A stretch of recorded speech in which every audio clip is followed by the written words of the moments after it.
when people come to me and they tell me that my child, my teenager, all they do is they watch pornography, waste away on social media, waste away on games, I can't get them off of drugs, I can't get them to pray.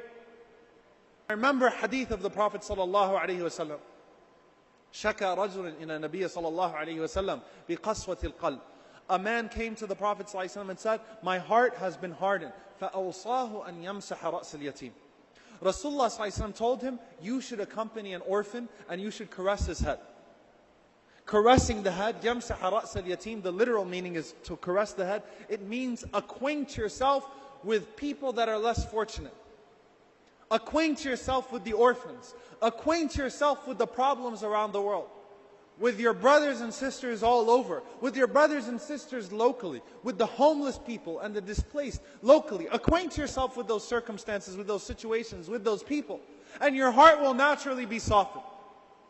Because the world is no longer all about you. It's no longer nafsi, nafsi in this world. It's about something greater than you. And if you want to tame your nafs, attach it to a cause that is greater than itself.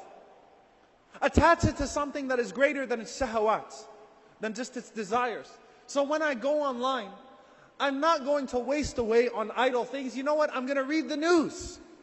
And I will be grieved. And I will think action and solution. What can I do to change it?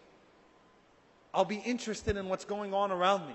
Interested in the world, interested in changing this world, because the world doesn't revolve around me.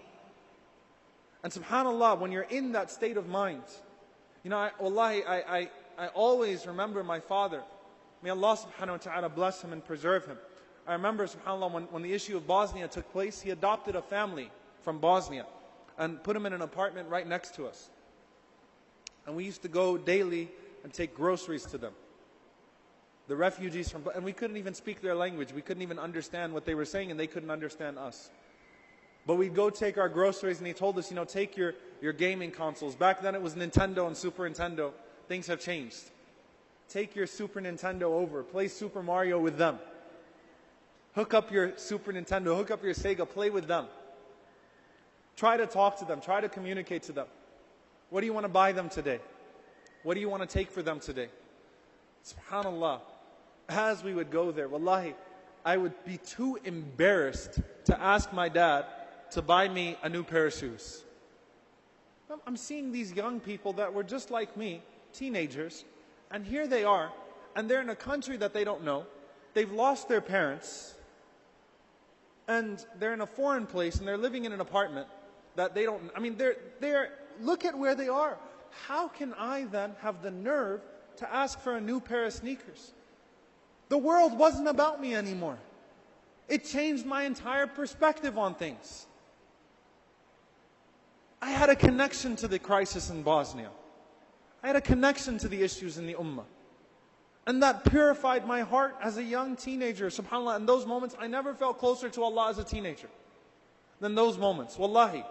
And I remember that slowly as they moved on and we moved on, I started going back to what every teenager goes back to. Acquaint yourself with the issues of the ummah.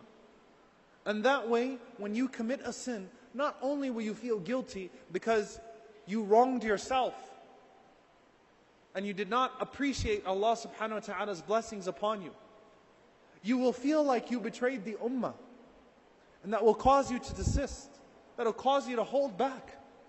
Because when you break the lid of that bottle to drink, when you go party, when you commit that sin, when you sit in that gathering, when you dress the way you do, when you act the way you do, you are causing hardship to the ummah. I don't want to bring that hardship to the ummah. The ummah deserves more from me. I owe them. I should be helping them. I should be concerned about them. I should be making dua for them. You know, subhanAllah, most of us have made more dua for our new houses and our new cars and our very trivial things in life than we have for people that are being killed all over the world. And wallahi, that's a faith crisis.